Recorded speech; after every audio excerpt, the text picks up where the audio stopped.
बस।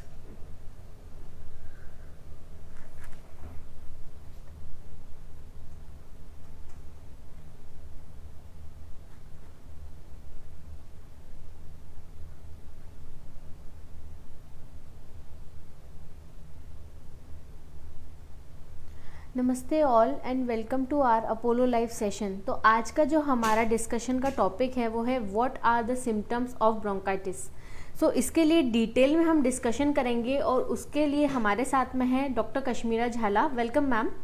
डॉक्टर कश्मीरा झाला मैम को मोर देन 20 इयर्स का एक्सपीरियंस है। उन्होंने अपना MBBS गुजरात यूनिवर्सिटी से 1998 में कंप्लीट किया and she is MD in TB and chest from Gujarat university in 2001।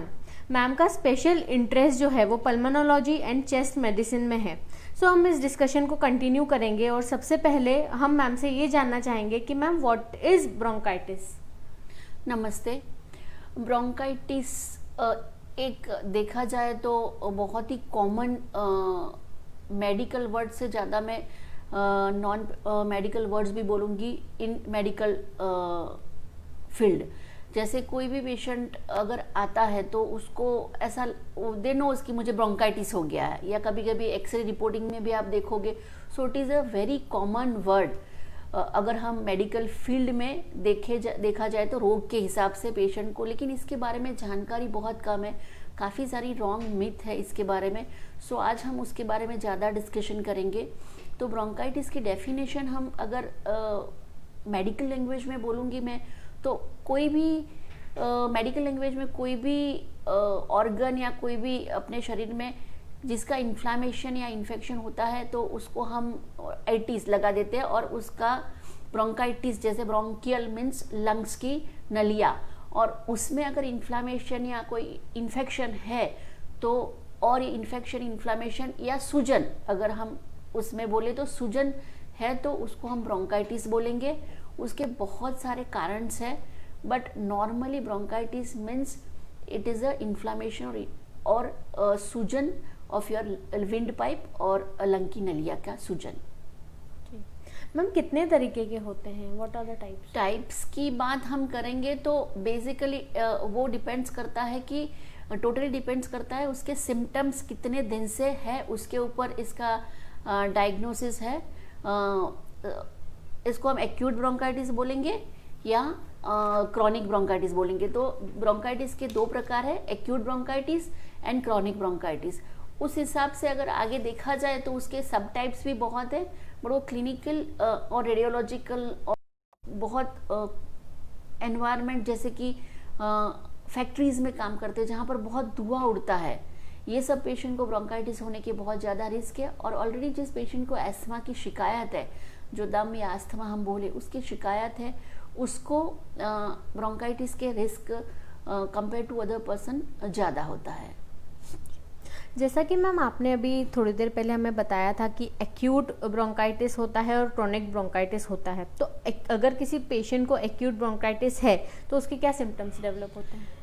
Acute bronchitis मैंने जैसे उसके टाइप्स के बताया, उसमें एक्यूट ब्रोंकाइटिस यूजुअली ये होता है कि जो एक्यूट मतलब सडन प्रेजेंटेशन है, जैसे उसमें पेशेंट को यूजुअली रनी नोज मतलब कोल्ड के साथ शुरू होता है, पेशेंट को छींके आती है, कोल्ड हो जाता है, पूरा बदन दर्द करता है, और ये यूजुअली सिम्टम्स रफली 3 to 5 डेज में आते हैं और मैक्सिमम 2 वीक्स में चले जाते हैं।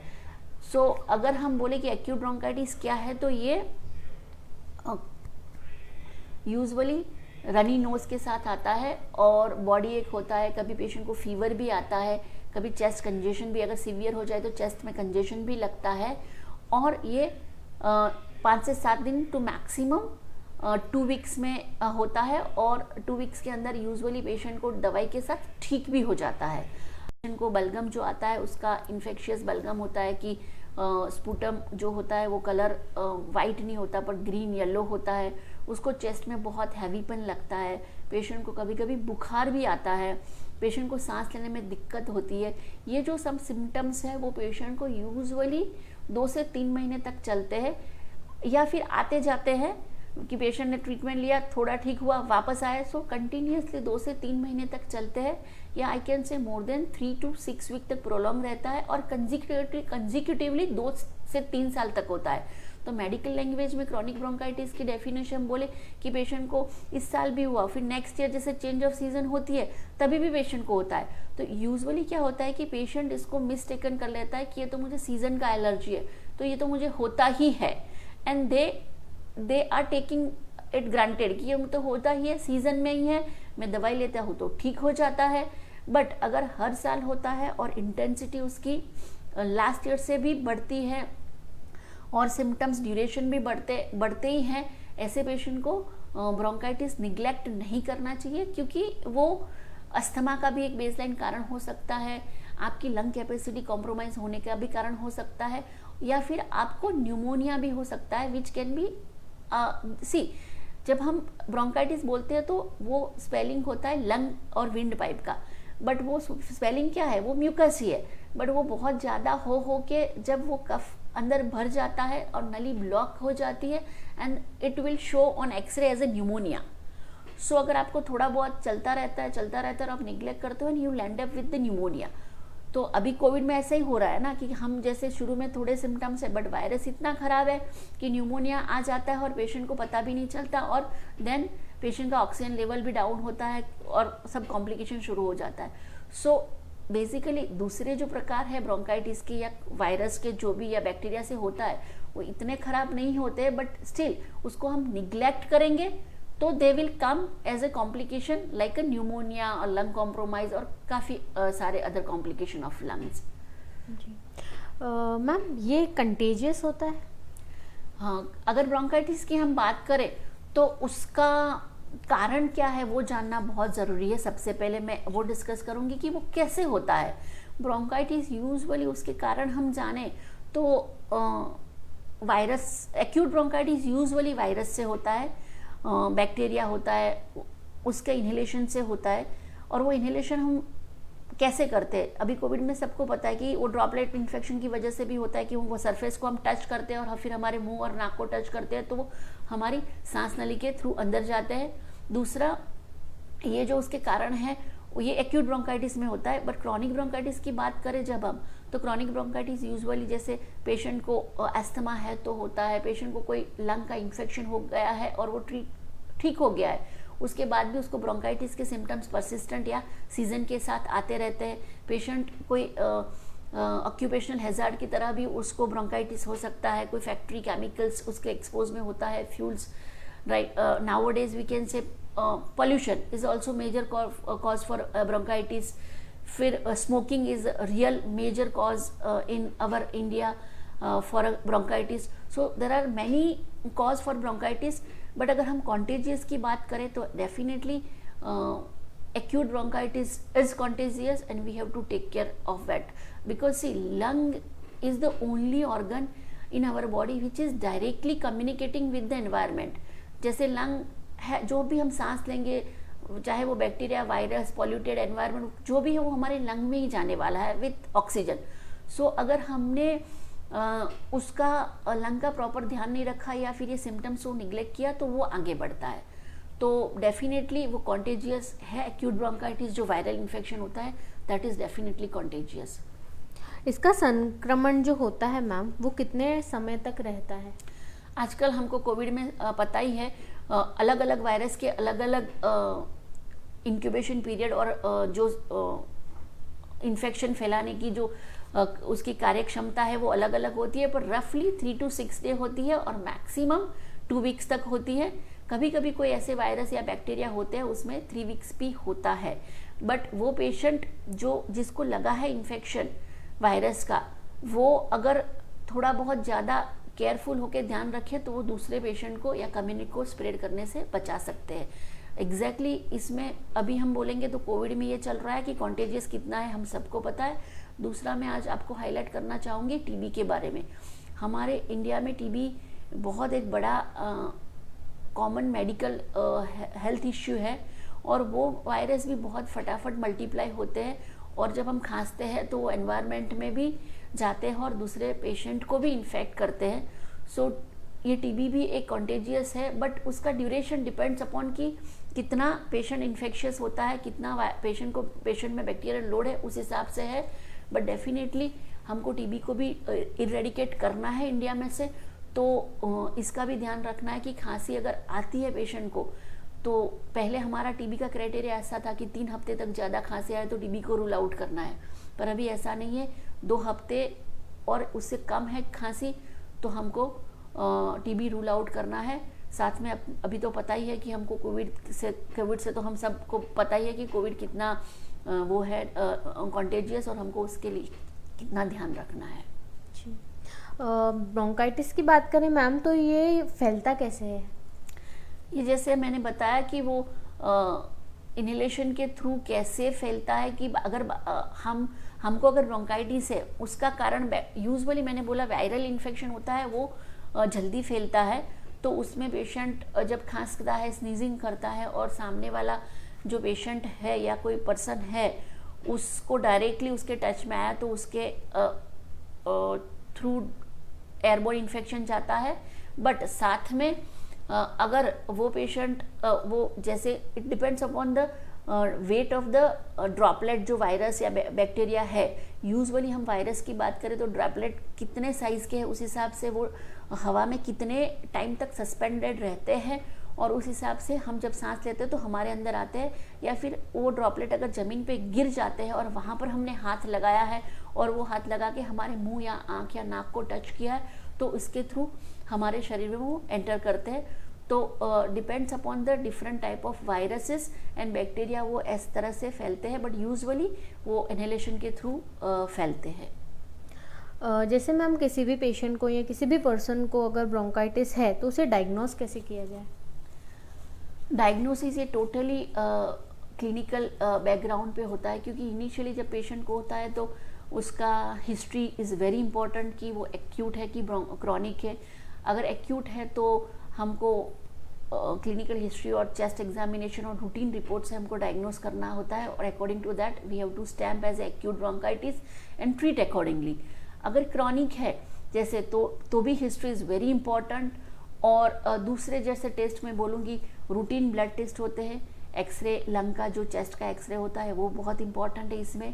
क्रॉनिक ब्रोंकाइटिस में lung function test is very important, कि अंडरलाइंग लंग जो है वो सूजन है वो बिकॉज ऑफ अस्थमा है, बिकॉज ऑफ स्मोकिंग है, बिकॉज ऑफ एनवायरमेंटल डिजीज़ है, बिकॉज ऑफ ऑक्यूपेशनल हैजार्ड है, तो वो क्यों है, या फिर बिकॉज ऑफ इन्फेक्शन है, तो एक्सरे करके हमको पता चलता है। कभी कभी एक्सरे में ब्रोंकाइटिस के फीचर्स आते हैं, उसमें क्लियर कट हमको दिखता नहीं है, तो पेशेंट का क्लिनिकल में अगर इन्फेक्शियस इटियोलॉजी लगता है तो हमको स्पूटम का एग्जामिनेशन भी करना पड़ता है, कि स्पूटम टेस्ट करना पड़ता है कि उसमें कौन से प्रकार का बैक्टीरिया है या वायरस।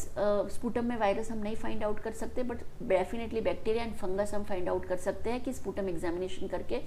और अगर उसमें भी नहीं पता चले तो हम आगे लंग फंक्शन टेस्ट कर सकते हैं। लंग फंक्शन टेस्ट से हमको यूजुअली उसकी कार्यक्षमता पता चलती है, और पेशेंट की कार्यक्षमता अगर कम है तो किस वजह से कम है वो रफ आइडिया आता है डॉक्टर को। और तीसरा सीटी स्कैन करके भी हमको पता चलता है कि पेशेंट को अंडरलाइंग ब्रोंकाइटिस के जो सिम्टम्स है वो किस हिसाब से है। Mainly smoking induced lung disease है, तो हमको समझ आएगा। या कभी कभी पेशेंट को ओल्ड पल्मोनरी कॉक्स टीबी हो गया है, उसके वो हील्ड हो गया है, एक्सरे में इतना कुछ डेफिनेट दिख नहीं रहा है, और पेशेंट को हमेशा सीजन के साथ ऐसा कफ और वो सब रहता है, तो सीटी स्कैन से डेफिनेटली हमको पता चलता है कि ब्रोंकाइटिस अंडरलाइंग ब्रोंकाइटिस का कारण क्या है और उसको हमको कैसे आगे ट्रीट करना है। जी, इसका ट्रीटमेंट जो होता है मैम, उसमें क्या क्या ऑप्शंस होते हैं, कैसे ट्रीटमेंट प्लान करते हैं? सबसे इम्पॉर्टेंट हम देखा जाए तो उसको हम एक्यूट और क्रॉनिक में डिवाइड करके ही ट्रीट करेंगे। एक्यूट ब्रोंकाइटिस में usually it is because it is a viral, usually in many cases it is a viral disease, because of viral load it is usually in self limiting. So patient को बहुत ज़्यादा rest करना है, बहुत ज़्यादा liquid लेना है, steam inhalation करना है, क्योंकि उसको चेस्ट कंजेशन भी रहता है, स्टीम इनहेलेशन करना है, गार्गल्स करने हैं, बहुत इंपॉर्टेंट है, गार्गल्स करना है, हाइड्रेशन को मेंटेन रखना है, और चेस्ट कंजेशन है या फीवर है तो अकॉर्डिंग टू पेशेंट को फीवर का ट्रीटमेंट लेना चाहिए, बट डेफिनेटली वो शॉर्टर ड्यूरेशन के लिए होता है 3 to 5 डेज में। अगर फिर भी परसिस्ट उसके बाद भी अगर वो बढ़ता है तो definitely we have to give the antibiotic and need the other test and treat accordingly. Ma'am हमारे एक व्यूअर का क्वेश्चन आया है कि उनके मदर को बूप लंग डिसीज है, ओके, ट्रीटमेंट करना है, please advice. BOOP lung is basically bronchial obliterans organizing pneumonia. वो उसमें क्या होता है कि पेशेंट को न्यूमोनिया हो जाता है, वो इन्फेक्शन की वजह से नहीं होता है, वो उसके कारण कुछ और होते हैं। तो वो न्यूमोनिया की वजह से पेशेंट को शुरू में उसका कारण जानना होता है और initially we give the drugs to, ये न्यूमोनिया इन्फेक्शन वाला न्यूमोनिया नहीं है, या इन्फ्लामेशन वाला न्यूमोनिया है, उसके भी अलग कारण होते हैं और उस हिसाब से जब हम ट्रीटमेंट देते हैं तो ये काफ़ी ठीक होता है। बट जब कोई भी मेडिकल या कोई भी तकलीफ होती है तो उसका सीवियरिटी कितना है वो बहुत इंपॉर्टेंट है। अगर वो सीवियर है, ट्रीटमेंट करने के बावजूद भी उसका निशान वो छोड़ेगा, तो लंग में वो जो हम स्कैरिंग बोलते हैं वो रहेगा, तो उसकी वजह से पेशेंट को न्यूमोनिया काफ़ी ठीक हो गया है, लेकिन फाइब्रोटिक जो स्कैरिंग रह गया है उसकी वजह से पेशेंट को कभी कभी या मोस्ट ऑफ द टाइम तकलीफ रहता है कफ का और ब्रोंकाइटिस का।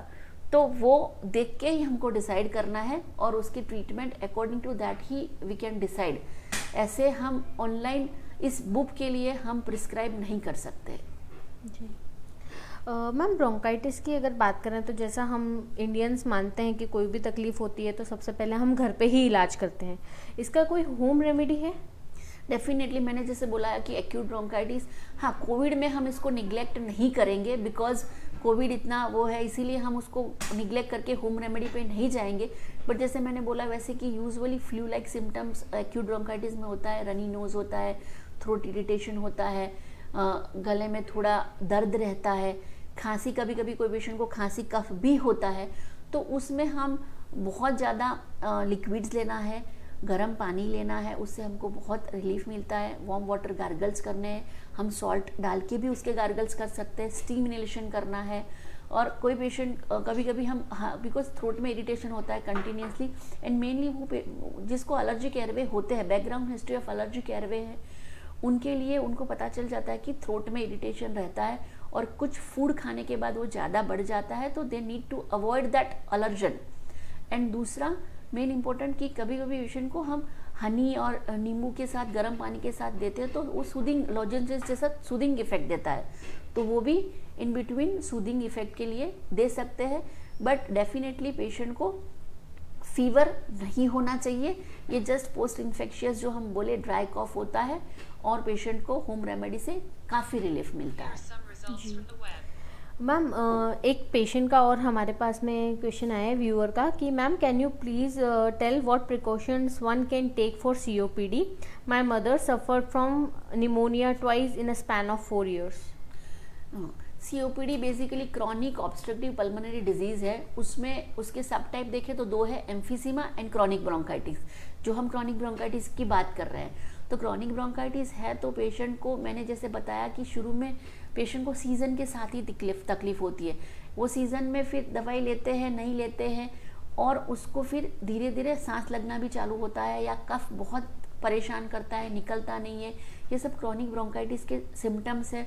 उसमें हमको फिर पूरा एवोल्यूशन करके देखना है कि उनका लंग फंक्शन भी कॉम्प्रोमाइज़ हुआ है कि नहीं है। अगर लंग फंक्शन कॉम्प्रोमाइज़ होता है तो they required continuous regular medication and monitoring. अगर उसको हम नहीं जैसे हम, और फिर जितने भी एग्जासर्बेशन होएंगे या जितने भी सीजन के ऐसे अटैक आएंगे या न्यूमोनिया होएगा तो पेशेंट के लंग फंक्शन और कॉम्प्रोमाइज़ होते हैं, तो पेशेंट और डाउन होता जाता है। तो ये सब अवॉइड करना है, रेगुलर मेडिकेशन लेना है। और ये जो क्रॉनिक ब्रोंकाइटिस है, कभी कभी पेशेंट को जैसे स्पुटम बहुत परेशान करता है, बलगम गले में चिपक जाता है और वो निकलता नहीं है, और निकलता है उसके बाद उनको अच्छा लगता है। तो ये जो है उसको हमको निगलेक्ट नहीं करना चाहिए। सबसे इम्पॉर्टेंट एक ब्रीदिंग एक्सरसाइज, प्राणायाम, योगा करना चाहिए, क्योंकि वो ब्रोंकाइटिस क्या है, लंग में सूजन है। सूजन क्यों होता है? उसमें सिक्रीशन आता है, सिक्रीशन हम सब में आता है, बट हमारे लंग नॉर्मल हो जाने की वजह से वो एक्सपांशन होता है और वो एब्जॉर्ब हो जाता है। बट जिसके लंग वीक है, जिसको ब्रोंकाइटिस का बार बार प्रॉब्लम होता है, वो वहाँ पर सिक्रीशन पड़ा रहता है। जब पड़ा रहेगा तो वो कफ बनेगा और उनको परेशान करता है, और अंडरलाइंग लंग कैपेसिटी भी कम है, तो they are not able to cough it out properly. So पड़ा रहेगा तो वो परेशान करता है और ब्रोंकाइटिस के अटैक बार बार आते हैं। तो सबसे इम्पॉर्टेंट है कि ये अटैक बचने के लिए हमको continuously every day 20 to 40 minutes तक ब्रीदिंग एक्सरसाइज, प्राणायाम, योगा करना चाहिए। जितनी आप अच्छे से ब्रीदिंग एक्सरसाइज करोगे, लंबे सांसों की एक्सरसाइज बहुत इंपॉर्टेंट है, तो वो आपके लंग को फुला के रखेगा और वो एब्जॉर्ब कर देगा, तो वो कफ अंदर पड़ा नहीं रहेगा, तो आपको बॉदर नहीं करेगा। आपकी इसमें भी, ब्रोंकाइटिस में भी कभी कभी इन्हेलेशन मेडिकेशन डॉक्टर आपको देता है, तो वो inhalation medication in the form of inhaler pump, वो आपको लेना है। ऐसा नहीं आपको समझना है कि ये पंप लूँगा तो मुझे उसकी आदत हो जाएगी, वैसा कभी नहीं सोचना है। उसको रेगुलर बेस, और आपको डायबिटीज़ भी है तो जैसे हम बच्चों में वैक्सीनेशन इतना स्ट्रिक्टली फॉलो करते हैं, वैसे भी WHO ने अडल्ट वैक्सीनेशन प्रोग्राम भी दिया हुआ है। उसमें तो आपके डॉक्टर को पूछो आप वैक्सीनेशन के लिए। फ्लू का वैक्सीन ऐसे पेशेंट में एवरी ईयरली लेना चाहिए, और न्यूमोनिया का वैक्सीन भी आता है, वो भी लेना चाहिए, क्योंकि उसमें हमको काफ़ी फ़ायदा मिलता है ऐसे अटैक्स, और हम लंग को हम प्रोटेक्ट करके रख सकते हैं। जी मैम, अभी हमारे पास एक और क्वेश्चन आया है। They want to know about ground glass opacity symptoms of pneumonia. Ground glass opacity एक रेडियोलॉजिकल या CT स्कैन का फाइंडिंग्स है। वो भी अगर हमें नॉन मेडिकल लैंग्वेज में बोलूँगी तो लंग का सूजन दिखाता है CT स्कैन में। एक्सरे में हम उसको नहीं देख सकते, या बहुत ज़्यादा सिवियर हो जाएगा तभी एक्सरे में देखेगा, पर लंग में CT स्कैन में बहुत अर्ली स्टेज में होएगा भी तो भी दिखेगा। ग्राउंड ग्लास ओपेसिटी के बहुत सारे कारण हो सकते हैं। It is a thousands of reason in medical terminology कि ये क्यों हो गया है। बट अभी कोविड में अगर हम देखें तो बहुत ज़्यादा देख रहे हैं ग्राउंड ग्लास ओपेसिटी, तो वो बेसिकली लंग का सूजन है। उसके कारण बैक्टीरिया भी हो सकता है, वायरस भी हो सकता है, लंग का इन्फेक्शन भी हो सकता है, लंग की दीवार जाड़ी होने की वजह से भी हो सकता है, ऑटोइम्यून डिजीज भी हो सकता है, हार्ट फेल होता है तो लंग में पानी भर जाता है तो भी हो सकता है। तो उसके बहुत सारे कारण हैं। बट अभी in recent pandemic covid is most common cause for the ground glass opacity in CT scan, so we should not neglect it. और मैम एक और क्वेश्चन ये है कि what are the complication of bronchitis, what precaution to be taken. Complication मैंने जैसे बोला कि अगर आप एक्यूट ब्रोंकाइटिस है तो आपने ट्रीट कर दिया, बट 2 to 3 वीक्स में रिजॉल्व हो गया, बट ऐसे फिर से थोड़े दिन के बाद वापस अगेन हुआ। So it is if it is chronic bronchitis and coming every yearly, then you should not neglect it. क्योंकि अगर 2 हफ्ते या 3 हफ्ते या 6 हफ्ते तक आपको रहा है ब्रोंकाइट, उसमें फीवर नहीं आ रहा, कभी कभी पेशेंट को फीवर नहीं आता है उसमें, या फिर थकान जैसी रहती है, तो वो जब ब्रोंकाइटिस मतलब कि लंग की नली का सूजन, वो सूजन मैंने जैसे बोला कि वो पड़ा रहेगा तो कफ अंदर जमा रहेगा, जमा हो के वो न्यूमोनिया करेगा, या फिर न्यूमोनिया करेगा तो एक्सरे में दिखेगा फिर, या फिर आपको उसके सिम्टम्स भी आएंगे। उसके भी अलग अलग कारण है कि TB का न्यूमोनिया है, फंगस का है, बैक्टीरिया का है, क्या है। तो इस हिसाब से वो न्यूमोनिया करता है, तो उसको आपको निग्लेक्ट नहीं करना चाहिए। उसके साथ साथ अगर आपको ब्रोंकाइटिस परसिस्टेंट रहता है, आता है जाता है, सिम्टम्स आते हैं, आपने डॉक्टर्स को दिखा दिया है, एक्सरे में ब्रोंकाइटिस के फीचर्स आते हैं, तो ये अंडरलाइंग अस्थमा का कारण भी हो सकता है, और आपकी लंग कैपेसिटी डाउन होती है over the period of time. तो उसका एक ये भी कारण है कि you can become a COPD patient, chronic obstructive pulmonary disease, या फाइब्रोटिक जैसे TB हो गया है, उसमें फाइब्रोसिस हो गया है लंग का, हील भी हो गया है, या आपको पता भी नहीं आपको इन्फेक्शन लगा है, और जब एक्सरे करवाते तब एक्सीडेंटल फाइंडिंग की तरह आता है, तो लेकिन वो मे बी आपको फिर बॉदर करके क्लिनिकली कॉफ और सीजन में परेशान करेगा, स्पूटम आएगा, फिर धीरे धीरे सांस लगता है। तो ये सब सिम्टम्स है, उसको ये सब उसके कॉम्प्लिकेशन है, रादर देन मैं ऐसा बोलूँगी, प्रेजेंटेशन नहीं बोलूँगी पर कॉम्प्लिकेशन बोलूँगी, क्योंकि उसको निग्लेक्ट नहीं करना चाहिए। जैसे जैसे निग्लेक्ट करोगे वैसे वैसे the patient are converting it to COPD and irreversible damage. और हमारा हार्ट और लंग दोनों साथ में काम करते हैं। जैसे अगर आपका लंग वीक है तो हार्ट पे लोड पड़ता है, और क्रॉनिक ब्रोंकाइटिस के पेशेंट ज़्यादातर हार्ट पे लोड ज़्यादा लाते हैं, क्योंकि उनको हार्ट लंग वीक हो जाते हैं, लंग में स्पूटम भरा पड़ा रहता है और लंग कैपेसिटी कॉम्प्रोमाइज़ होती है, तो उनको हार्ट पे लोड पड़ता है, तो हार्ट का प्रेशर भी राइट साइड का बढ़ता है और फिर पैरों में सूजन आना शुरू हो जाता है। तो ये बेसिकली विशियस साइकिल है, बट ये कॉम्प्लिकेशन भी हम बोल सकते हैं if bronchitis, chronic bronchitis left untreated. जैसे कि अभी कोविड सिनेरियो चल रहा है मैम हमारे पूरे वर्ल्ड में, और उसके भी सिम्टम ब्रोंकाइटिस से काफ़ी मिलते जुलते हैं, जैसा कि आपने स्टार्टिंग में कहा, तो ये कैसे रिलेट करते हैं एक दूसरे को? बेसिकली अभी कोरोना एक्यूट ब्रोंकाइटिस और क्रॉनिक ब्रोंकाइटिस दोनों को रिलेट करते हैं, बट डेफिनेटली एक्यूट ब्रोंकाइटिस को ज़्यादा को रिलेट करता है बिकॉज उसके सिम्टम्स सेम है। एक्यूट ब्रोंकाइटिस जैसे हम बोले उसका सिम्टम्स फ्लू लाइक सिम्टम्स होता है और वो अंडरलाइंग वायरस से होता है। तो अभी जो हम चल रहा है कि कोविड है, तो सेम कोविड का वायरल ब्रोंकाइटिस हो सकता है पेशेंट को, और उसको हमको जैसे खांसी है, रनी नोज है, फीवर है, उसको निगलेक्ट नहीं करना चाहिए। और सेल्फ लिमिटिंग, मैंने बताया कि सेल्फ लिमिटिंग इनिशियल डेज में होता है, but not in Covid self limiting नहीं होता है, तो हमको इमीडिएटली डॉक्टर्स के पास जाना चाहिए और अकॉर्डिंग टू जो उसके क्राइटेरिया है या उसके जो टेस्ट है उस हिसाब से टेस्ट करवा के उसकी ट्रीटमेंट की ज़रूरत है वो करनी चाहिए, क्योंकि जितना जल्दी हम ट्रीटमेंट चालू करेंगे कोविड में उतना ही जल्दी हमको अच्छा रिस्पॉन्स मिलता है और रिकवरी के चांसेस भी ज़्यादा है। इसीलिए उसको हमको निगलेक्ट नहीं करना चाहिए इस कोविड में। एक्यूट ब्रोंकाइटिस का जो कॉमन सिम्टम्स है, common cold, flu, throat irritation, ये जो सबसे कभी कभी चेस्ट में कंजेशन भी लगता है, हैवीपन भी लगता है, वो हमको निगलेक्ट नहीं करना चाहिए। पोस्ट इन्फेक्शन ब्रोंकाइटिस जो मैम होता है उसके बारे में हम थोड़ा सा जानना चाहेंगे। पोस्ट इन्फेक्शियस ब्रोंकाइटिस यूजुअली क्या होता है कि कई पेशेंट को खाली सिंपल न्यूमोनिया हो गया लंग में, जैसे हमने बोला कि सर्दी खांसी कफ हुआ है, थोड़ा ट्रीटमेंट लिया लोकल डॉक्टर से, ठीक हुआ, फिर वापस हो गया, ऐसा करके 2-3-4 हफ्ते निकल गए, बट देन फाइनली एक्सरे में शुरू में ब्रोंकाइटिस के फीचर आए, देन फाइनली एक्सरे में न्यूमोनिया जैसा लगा, न्यूमोनिया आ गया। तो उसको जब हम ट्रीट करते हैं, वो सिंपल बैक्टीरिया का न्यूमोनिया है, उसको हमने ट्रीट कर दिया, पेशेंट ठीक हो गया है, एक्सरे भी काफ़ी ठीक हो गया, बट न्यूमोनिया का सीवियरिटी अगर ज़्यादा है तो जब वो रिजॉल्व होता है वहाँ पर तो स्कैरिंग छोड़ देता है, फाइब्रोटिक स्कैरिंग। एवरी डिजीज़ या everything has a healing process. जैसे लंग में अगर न्यूमोनिया है तो it got a fibrotic process of healing. तो फाइब्रोसिस जब छोड़ता है तो वो कितना अमाउंट है उस हिसाब से पेशेंट को फिर जब चेंज ऑफ उसके हिसाब से क्या थोड़ी लंग कैपेसिटी डाउन हो जाती है। यूजुअली पेशेंट को एनवायरमेंटल या पॉल्यूशन इन्हेलेशन भी होता है, कभी कभी वो पेशेंट स्मोकर भी होता है, तो नेक्स्ट डाउन द लाइन उसको सीजन चेंज के साथ ऐसे ब्रोंकाइटिस जैसे सिम्टम्स आते हैं, मामूली खांसी कफ हो जाता है with the change off season, और वो फ्रीक्वेंसी और इंटेंसिटी एवरी ईयरली थोड़ा थोड़ा बढ़ता रहता है, तो उसको हम पोस्ट इन्फेक्शियस ब्रोंकाइटिस बोलते हैं।